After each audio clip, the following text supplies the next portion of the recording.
எதுக்காக மகா சிவராத்திரி கொண்டாடுறாங்க? இன்னைக்கு மகா சிவராத்திரிங்க. இதை எதுக்காக சிறப்பிக்கிறாங்க அப்படின்னு சொல்லிட்டு நான் சிம்பிளா சொல்றேங்க. இந்த மகா சிவராத்திரியை சிறப்பிக்கிறதுக்கு நிறைய காரணங்கள் இருக்கு. நம்ம ஒண்ணு ஒண்ணா பார்க்கலாம். முதல் காரணம் என்ன அப்படின்னு கேட்டீங்கன்னா, சிவன் அவர்களும் பார்வதி அவர்களும் இன்னைக்குதான் திருமணம் செஞ்சுக்கிட்டாங்க அப்படின்னு சொல்லி சொல்லுவாங்க. இந்த ராத்திரி தான் அவங்க திருமணம் செஞ்சுட்டாங்க.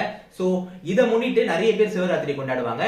இன்னொரு காரணம் என்ன அப்படின்னு கேட்டீங்கன்னா, இந்த பார்க்கடலை கடையும் போது முதல்ல விஷம் தாங்க வந்துச்சு, அதுக்கப்புறமா தான் அமிர்தம் கிடைச்சிச்சு.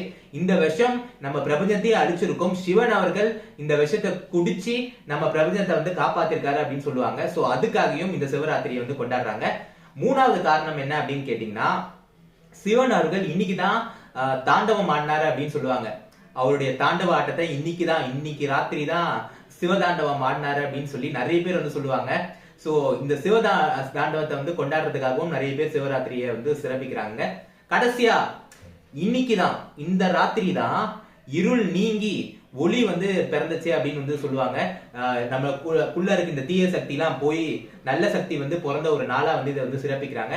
இந்த நாள்ல நிறைய பக்தர்கள் இருந்துகிட்டு சிவன் அவர்களை வேண்டதா இருக்கட்டும், அவங்க லிங்கத்துக்கு வந்து பால் ஊத்தி அபிஷேகம் செய்யறதா இருக்கட்டும், நைட்டு முழுக்க ஃபாஸ்டிங் இருந்து முடிச்சுக்கிட்டு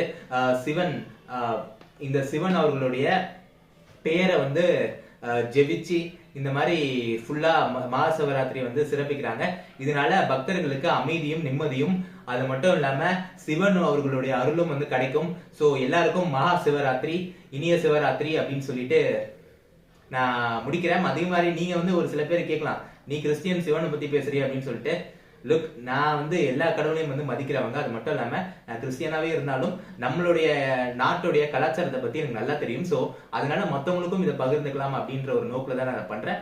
எல்லாருக்கும் இனிய சிவராத்திரி வாழ்த்துக்கள். நன்றி.